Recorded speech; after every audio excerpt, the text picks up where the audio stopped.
En 1863, los trabajadores que perforaban un pozo piloto bajo el segundo arrondissement de París encontraron algo que no debería estar allí. El pozo era trabajo limpio, mecánicamente preciso, cortando a través de capas de relleno compactado, escombros de cimentación medieval y la densa roca caliza que subyace a la ciudad como un aliento contenido. Y entonces, sin advertencia, las herramientas entraron en aire abierto. Un corredor abovedado, corriendo perpendicular a la excavación.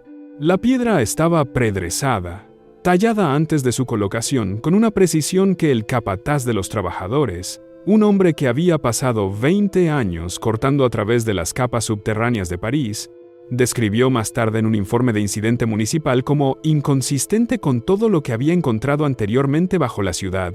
Las juntas eran secas, sin mortero, sin lechada, sin cemento romano uniendo los bloques entre sí, solo piedra contra piedra, ajustada con una tolerancia que sugería una habilidad extraordinaria o un tiempo extraordinario, o ambos. No había marcas de constructor, ninguna firma de cantero cortada en la cara de los bloques, ningún sello administrativo, ninguna inscripción dedicatoria del tipo que los constructores romanos, medievales y de la Edad Moderna temprana dejaban rutinariamente en las obras públicas. El corredor simplemente existía, completamente formado, sin autoría, extendiéndose hacia la oscuridad en ambas direcciones, más allá del alcance de las lámparas de los trabajadores. Eugène Belgrand, el ingeniero que entonces completaba su monumental estudio de los sistemas subterráneos de agua parisinos, un hombre cuya reputación profesional descansaba en su capacidad de dar cuenta de todo lo que había bajo la ciudad, fue convocado para examinarlo. Descendió, midió, tomó notas con el cuidado metódico de alguien que comprendía que lo que tenía ante sus ojos requeriría una explicación que aún no poseía. Presentó un informe. Ese informe, o más bien su anexo, la sección que trataba específicamente las dimensiones del corredor, su orientación, la técnica de preparación de la piedra y su relación anómala con cada otra capa subsuperficial documentada en París, no aparece en la edición publicada de su obra fundamental. El anexo existe en forma parcial en un archivo municipal, accesible en teoría, raramente consultado en la práctica, nunca citado en las historias oficiales de la ciudad. Belgrand sabía lo que había encontrado. La pregunta que ha quedado sin respuesta durante más de 160 años es ¿qué decidió hacer alguien más con ese conocimiento? ¿Y por qué esa decisión, cualquiera que fuera, parece haber sido tomada no una vez, en París, sino docenas de veces, en docenas de ciudades, en 3 continentes y al menos 1000 años de historia administrativa registrada? Porque el corredor bajo París no era único.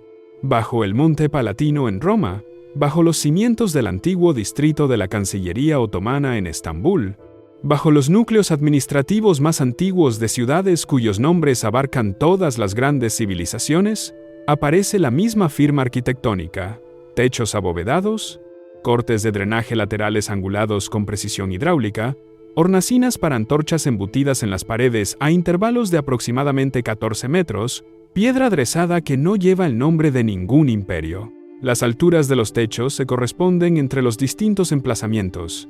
El espaciado de las hornacinas se corresponde. La lógica de preparación de la piedra se corresponde.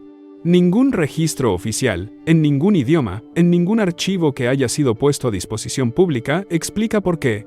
Para entender por qué sellaron estos pasajes, hay que retroceder a un tiempo antes de que las ciudades que los cubren tuvieran nombres. Lo primero que hay que establecer es lo que estos corredores no eran. No eran catacumbas, no hay restos humanos, no hay hornacinas funerarias, no hay evidencia de uso ritual. No eran túneles militares, no hay arquitectura defensiva, no hay provisión para emboscadas o retiradas. No hay estrechamiento del pasaje en puntos estratégicos. No eran los sótanos de templos ni las rutas de escape de reyes. La lógica interna de la construcción te lo dice de inmediato. Si la examinas sin las categorías interpretativas ya cargadas, los cortes de drenaje laterales son funcionales en lugar de ceremoniales, angulados para mover el agua eficientemente sin acumulación. Las hornacinas para antorchas están espaciadas para el tránsito, posicionadas para que una persona que se mueve por el corredor siempre tenga luz a su alcance, no para una ceremonia en la que los participantes se sitúan en posiciones fijas. Los techos abovedados son lo suficientemente generosos para que 2 personas pasen juntas transportando mercancías, pero no tan expansivos como para sugerir grandiosidad o exhibición. Estos eran pasajes de trabajo. Fueron construidos para ser usados diariamente, en silencio, rutinariamente, por personas que sabían a dónde iban y qué transportaban, y no necesitaban que la arquitectura les dijera que eran importantes. En Roma, el arqueólogo Adriano La Regina, excavando bajo el foro durante la década de 1970 como director de la Soprintendenza Capitolina ai Beni Culturali, encontró un corredor preimperial bajo una capa estratigráfica que había sido datada de forma concluyente en el primer siglo antes de la Era Común. El corredor era más antiguo que esa capa. Las notas de La Regina parcialmente inéditas, las secciones relevantes circuladas únicamente en forma de borrador entre un pequeño número de colegas, describen la construcción como inconsistente con la técnica romana conocida, método diferente de preparación de la piedra, geometría de junta diferente, orientación diferente respecto a la alineación cardinal que los romanos imponían en prácticamente todas sus obras públicas. No pudo dar cuenta del corredor dentro de las categorías arqueológicas disponibles.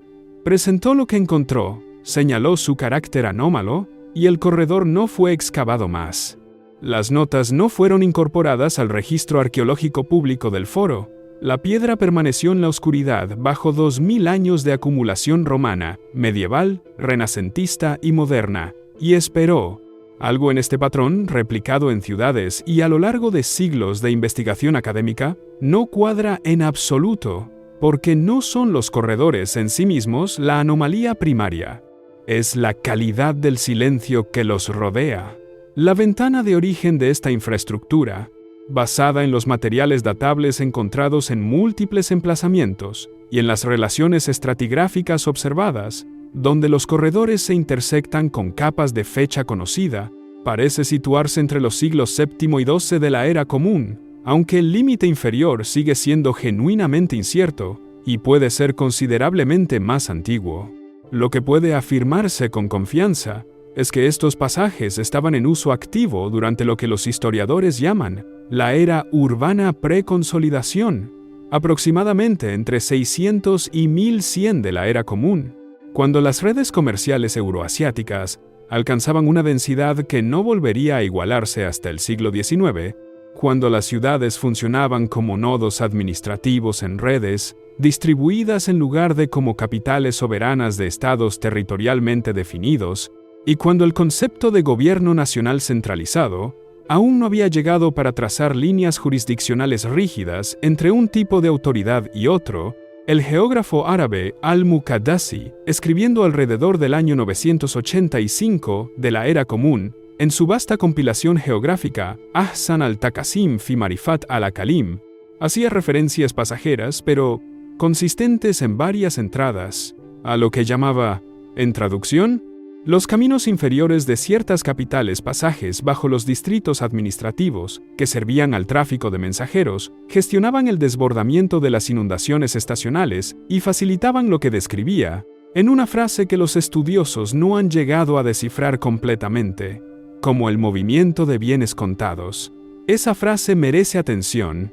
Bienes contados no significa bienes comerciados, no significa comercio privado, no significa el movimiento ordinario de mercancías de mercado. Implica bienes que han sido inventariados administrativamente, materiales del censo, registros de asignación de grano, registros tributarios, la documentación física de la gobernanza. Esta no era infraestructura para el contrabando.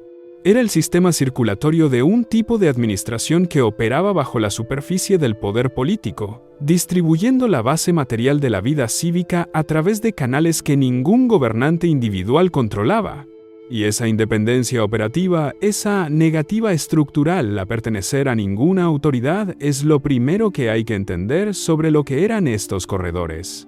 Es también lo primero que los hizo intolerables para cada poder consolidador que vino después. La ironía reveladora en el centro de esta historia, la cosa sobre la que gira toda la secuencia de supresión, es esta. Estos túneles no fueron sellados porque fueran peligrosos en el sentido convencional. No contenían armas, ni literatura subversiva, ni evidencia de herejía o rebelión. Fueron sellados porque eran demasiado lógicos.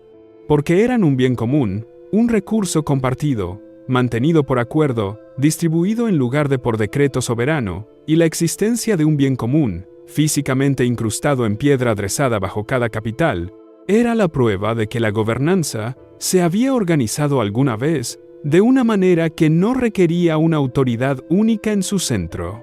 El análisis de materiales de construcción recuperados de una sección de corredor bajo la antigua ciudad de Roma revela caliza de 3 fuentes de cantera geológicamente distintas fuentes que corresponden a regiones que estaban, en los siglos VII y VIII, bajo autoridad política separada y a veces en competencia. 3 canteras diferentes, 3 jurisdicciones diferentes, una sección de túnel. Ningún poder único en ese período podría haber ordenado las 3 fuentes de material sin la cooperación de los demás, lo que significa que la entidad que lo construyó no era un estado, no era un imperio. Era algo organizado por una lógica completamente diferente, una red distribuida que mantenía infraestructura compartida a través de líneas políticas, porque la infraestructura servía a todos los participantes y no pertenecía exclusivamente a ninguno de ellos. La aproximación institucional más cercana disponible en nuestro vocabulario actual es una red gremial o un consorcio de organismos administrativos que operaba por acuerdo mutuo en lugar de por mando jerárquico. Tal categoría no existe en la taxonomía arqueológica estándar, y esa ausencia categórica no es accidental, es la primera capa de la supresión. Para los siglos XI y XII, la red de corredores se había extendido, o ya se había extendido mucho antes, y simplemente estaba siendo encontrada por primera vez por estudiosos con suficiente acceso para documentarla a través de emplazamientos que no tenían ningún contacto arquitectónico conocido entre sí. El arqueólogo John Rowe, realizando trabajo de campo sistemático en Cusco durante la década de 1940, bajo los auspicios de la Universidad de California, trazó una serie de corredores subtemporales bajo el Coricancha y encontró en sus perfiles de drenaje lateral un ángulo de inclinación que coincidía, dentro de un margen demasiado pequeño para atribuirlo a la coincidencia, con la lógica de drenaje documentada en Roma y en secciones de corredores suburbanos bajo el distrito del Al-Kot en Delhi. La inclinación es de aproximadamente 7 grados desde la horizontal, una elección de ingeniería específica para la que no se ha propuesto ninguna justificación local independiente, ni en el contexto andino, ni en el del sur de Asia. Rowe señaló la similitud entre emplazamientos en sus notas de campo de 1944, ahora archivadas en Berkeley.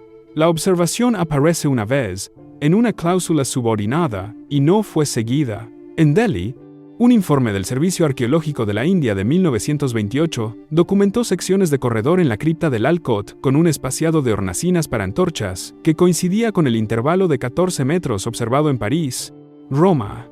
Ese informe existe en los registros de la India Office en la Biblioteca Británica. Sus hallazgos no fueron incorporados a la literatura estándar sobre las capas arqueológicas premogolas de Delhi. 3.000 millas de océano y montaña entre Cusco y Delhi. El mismo ángulo, la misma lógica de drenaje, el mismo intervalo, el mismo silencio en el registro oficial después. Al principio, esto parece coincidencia, pero cuanto más se examina lo que ocurrió institucionalmente en las décadas posteriores a cada uno de estos descubrimientos, más la coincidencia empieza a parecer una respuesta coordinada a un problema compartido.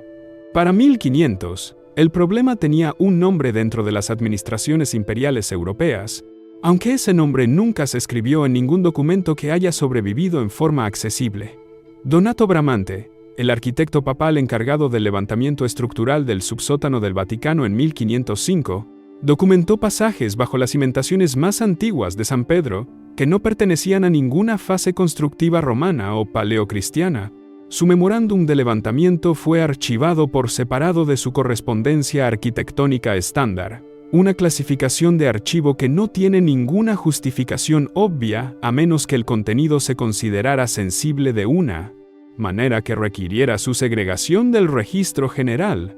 En los registros de la Casa da India portuguesa de la década de 1560, la correspondencia de ingenieros coloniales que trabajaban en Goa hace referencia a pasajes subterráneos bajo el barrio administrativo más antiguo de la ciudad, pasajes que antecedían a la llegada portuguesa y para los cuales no se podía establecer ninguna historia constructiva local. Esas referencias también están archivadas por separado, bajo un encabezamiento administrativo que no corresponde a ninguna categoría estándar en el sistema organizativo de la Casa da India.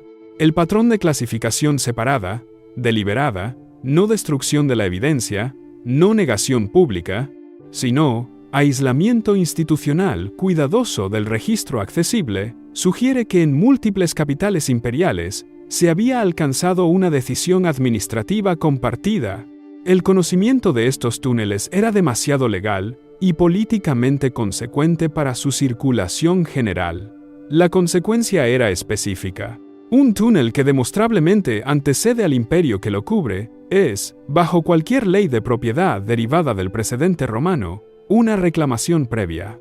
Y las reclamaciones previas, si son formalmente documentadas y públicamente reconocidas, tienen la costumbre de socavar todo lo construido encima. Aún no sellaron los túneles. Primero, se aseguraron de que solo las personas adecuadas supieran que existían.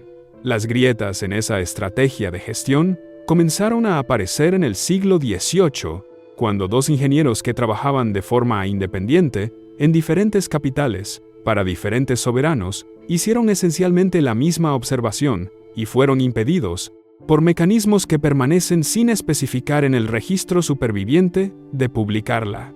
Christopher Wren, reconstruyendo la Catedral de San Pablo en Londres en los años posteriores al gran incendio de 1666, encontró un corredor subromano bajo la cripta en 1708 durante las etapas finales del trabajo de cimentación. Lo anotó en un memorándum de construcción, un documento conservado en los volúmenes de la Wren Society, y observó que la mampostería era más antigua que cualquier construcción romana que hubiera encontrado en la ciudad, que no conectaba con la red de drenaje romana bajo Londres, y que estaba aderezada con una técnica que no podía identificar. Archivó la observación y continuó construyendo. El memorándum no aparece en ninguna historia oficial posterior de San Pablo, ni de la arqueología de época romana en Londres.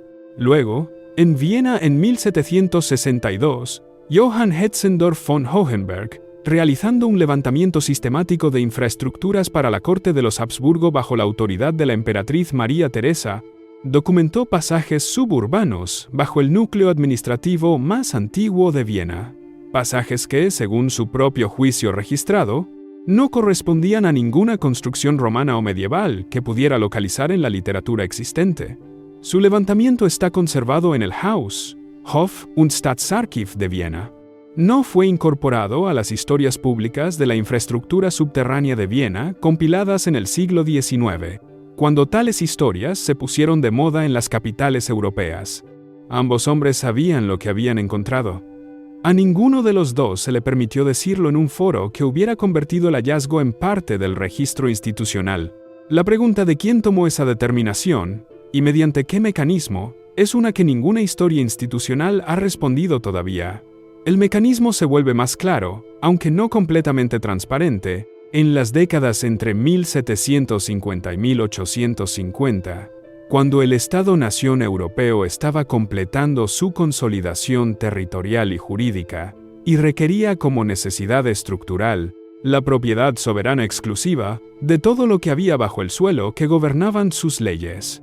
Jean-Baptiste Berthier, el principal agrimensor catastral de Napoleón, realizó la remapping sistemática de la propiedad del suelo y del subsuelo de París a partir de 1804, una reforma que se convirtió en el modelo jurídico del derecho de propiedad urbana moderno en todo el Imperio francés, y posteriormente en gran parte de Europa. La reforma catastral es exhaustiva y precisa en casi todos los aspectos. Una categoría está completamente ausente. los corredores subterráneos premodernos no atribuibles a un programa de construcción romano, medieval o de la Edad Moderna temprana documentado. La omisión sigue un modelo jurídico que apareció, en los 40 años siguientes a la Reforma parisina, en la legislación catastral de al menos 6 naciones europeas. Una circular administrativa prusiana de la década de 1820 ordenó la reclasificación de los materiales del levantamiento suburbano de Berlín, de una manera que los eliminaba efectivamente de la consideración patrimonial y los colocaba bajo la ley de infraestructura municipal, donde se convertían en propiedad exclusiva del Estado, en lugar de en objeto de investigación académica independiente. La consistencia de estos movimientos legislativos a través de fronteras nacionales a lo largo de 4 décadas, en países que frecuentemente estaban en guerra entre sí, pero aparentemente coincidían en esta cuestión administrativa específica, implica coordinación directa o un entendimiento compartido entre las élites administrativas, de lo que la documentación formal de la infraestructura subestatal preestatal entrañaría legal y políticamente. El mapa era el arma. Lo que se negaba a mostrar no podía ser reclamado por nadie. El punto de inflexión en la historia física de los corredores llegó con los grandes proyectos de renovación urbana de mediados del siglo XIX, cuando las capitales europeas emprendieron simultáneamente el programa de construcción subterránea más ambicioso de la historia registrada y, al hacerlo, destruyeron físicamente más de la red de corredores que cualquier era anterior. Entre 1853 y 1870, el barón Georges Eugène Haussmann rehizo París desde abajo, cortando nuevas cimentaciones de bulevares profundamente en capas no tocadas durante siglos e intersectando, por estimación conservadora, con docenas de secciones de corredores preexistentes. Sus órdenes de demolición prefectorales, conservadas en los archives de París a lo largo de toda su etapa, usan una frase legal específica cada vez que se encuentra una sección de túnel: retirada de obstrucción. No descubrimiento arqueológico, no anomalía estructural, no elemento patrimonial que requiere documentación. Retirada de obstrucción. Una frase cuya función jurídica es clasificar el objeto que se destruye como infraestructura, cerrando cualquier reclamación patrimonial posterior al tratar la cosa encontrada como un impedimento en lugar de un artefacto. La misma frase aparece en los registros de demolición de obras públicas otomanas del período de modernización Tanzimat que cubre los años 1856 a 1864, los años en que el núcleo administrativo de Estambul fue sistemáticamente reconstruido bajo la influencia del reformador Mustafa Reşit Pasha y sus sucesores. Aparece en los archivos de construcción del Ringstraße de Viena. Aparece en los registros de la Junta Metropolitana de Obras de Londres. La misma frase, en diferentes idiomas, en diferentes tradiciones burocráticas, aplicada a la misma clase de encuentro subterráneo, en 4 ciudades que se modernizan simultáneamente. Esto no era evolución burocrática paralela coincidente, era un instrumento jurídico compartido. No lo llamaron borrado, lo llamaron modernización, que viene a ser lo mismo. Después de 1870, el borrado fue institucionalizado de una forma que lo hizo autoperpetuante. Gabriel de Mortillet, cuyo trabajo en la fundación de la Société Préhistorique de France dio forma al marco categórico de la arqueología francesa durante un siglo, estableció un sistema de clasificación que incluía categorías romanas, prerromanas, galorromanas, medievales y de formaciones geológicas naturales, pero no creó ninguna categoría para la infraestructura cívica preestatal transjurisdiccional. Sin una categoría, un hallazgo no puede ser formalmente registrado como lo que es. Sin un registro formal, no puede entrar en la literatura. Sin la literatura, los investigadores posteriores no tienen ningún marco para reconocer lo que encuentran. La ausencia de una categoría es la forma más duradera de supresión institucional, porque no requiere aplicación activa se autorreproducir a través de generaciones de investigadores. Los códigos urbanos coloniales operaban por la misma lógica, pero con una fuerza administrativa más explícita. Las circulares del Departamento de Obras Públicas británico de la década de 1890 que regulaban el acceso al subsuelo en las ciudades coloniales indias, pusieron efectivamente fin a la investigación independiente bajo las capas urbanas más antiguas al requerir permiso estatal para cualquier excavación que penetrara por debajo de las cimentaciones de época colonial documentadas. Permiso que era burocráticamente disponible en principio y efectivamente inaccesible en la práctica. No se puede suprimir lo que se niega a nombrar, y lo que se niega a nombrar no puede ser rescatado por la siguiente generación de investigadores, porque ellos heredan la taxonomía junto con el silencio. Entonces ocurrió algo que debería haber preservado la evidencia, y que en cambio produjo el entierro más completo de todos. El Instituto Ahnenerbe de Heinrich Himmler, operativo desde 1935 y bajo su autoridad directa hasta 1945, realizó levantamientos arqueológicos sistemáticos en toda la Europa, ocupada con una minuciosidad que ninguna institución en tiempos de paz había igualado. Entre los materiales recopilados se encontraban levantamientos de túneles suburbanos, documentación exhaustiva de redes de corredores bajo ciudades de Francia, Polonia, Italia, los Países Bajos y los territorios orientales ocupados, que representaban en conjunto el registro más completo de mediados del siglo XX del sistema de pasajes que jamás se había ensamblado. Himmler no estaba interesado en un bien común preestatal ni en una red gremial distribuida.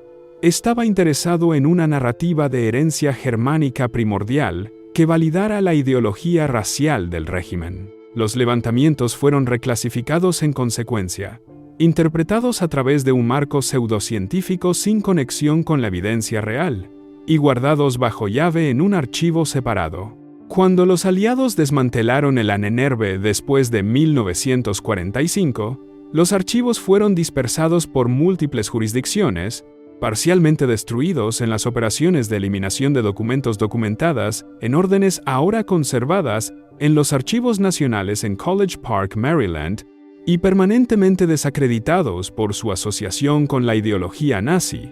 La evidencia prerromana legítima que contenían los levantamientos quedó sepultada bajo el mismo epígrafe que la pseudociencia. Los investigadores que de otro modo podrían haber examinado la documentación de los corredores no podían hacerlo sin parecer que se comprometían con material producido por una de las instituciones más desacreditadas de la historia moderna. El proceso de desnazificación logró lo que 100 años de reforma catastral y taxonomía arqueológica no habían conseguido del todo. Hizo la evidencia intocable. Lo peor que podía pasarle a este registro fue exactamente lo que ocurrió. Cayó en las manos equivocadas y fue destruido junto con ellas. Pero la piedra no coopera con las decisiones institucionales. En 1950, un gran terremoto sacudió Cusco y abrió el suelo en lugares que habían estado sellados desde el período colonial español. Los ingenieros que evaluaban los daños estructurales bajo el Coricancha fotografiaron secciones de corredor en las que ninguna persona viva había entrado. Esas fotografías ingresaron en un archivo municipal local y no fueron circuladas internacionalmente ni incorporadas a la literatura arqueológica.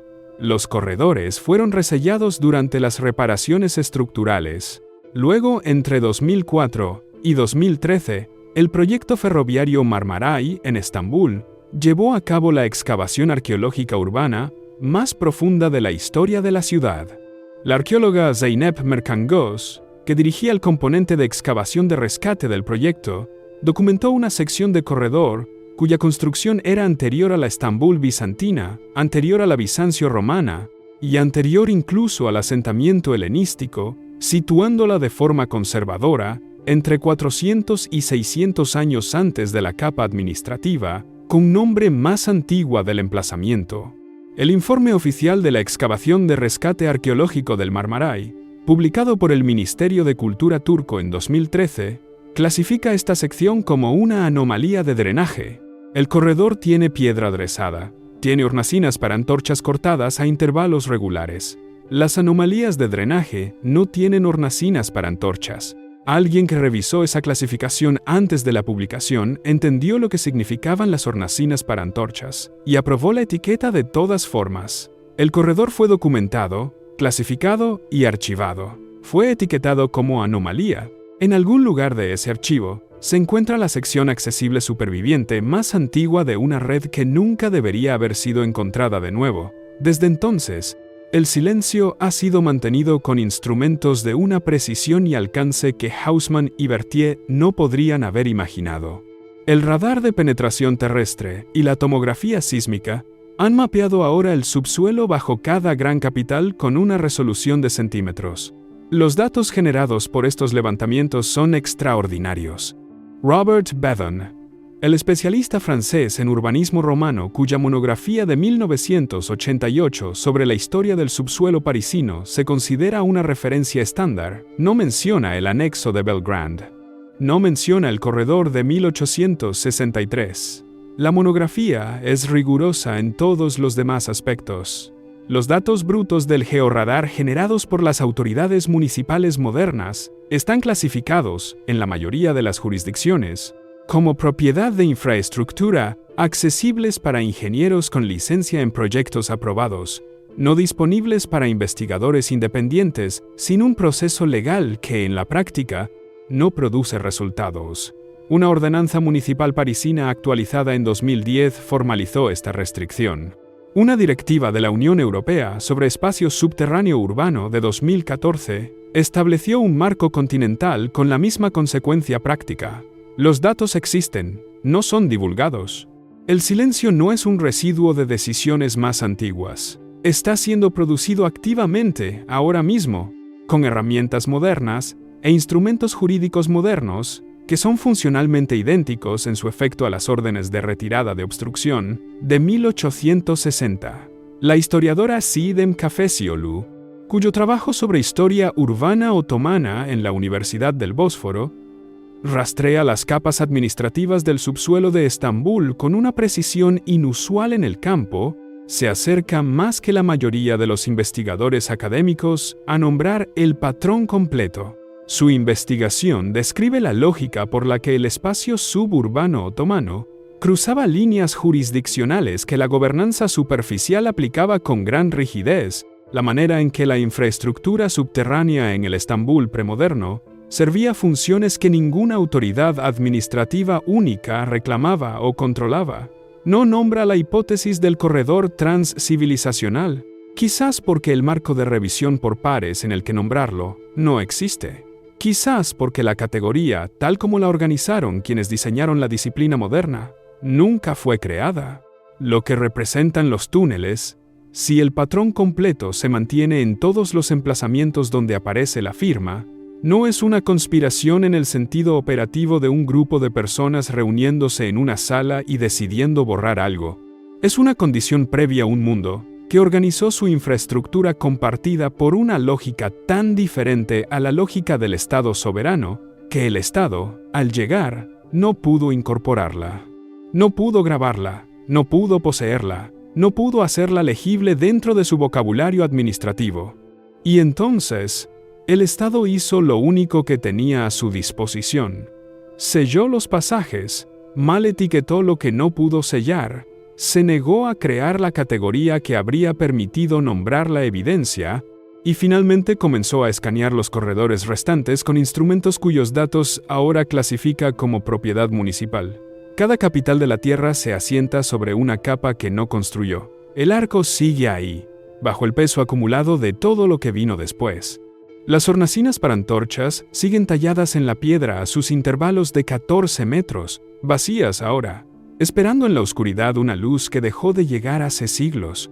Ningún archivo, ningún informe de excavación, ningún decreto gubernamental, a lo largo de 1000 años de documentación en 6 continentes, ha respondido a la pregunta de quién construyó las secciones más antiguas, o con qué autoridad se mantuvo la red.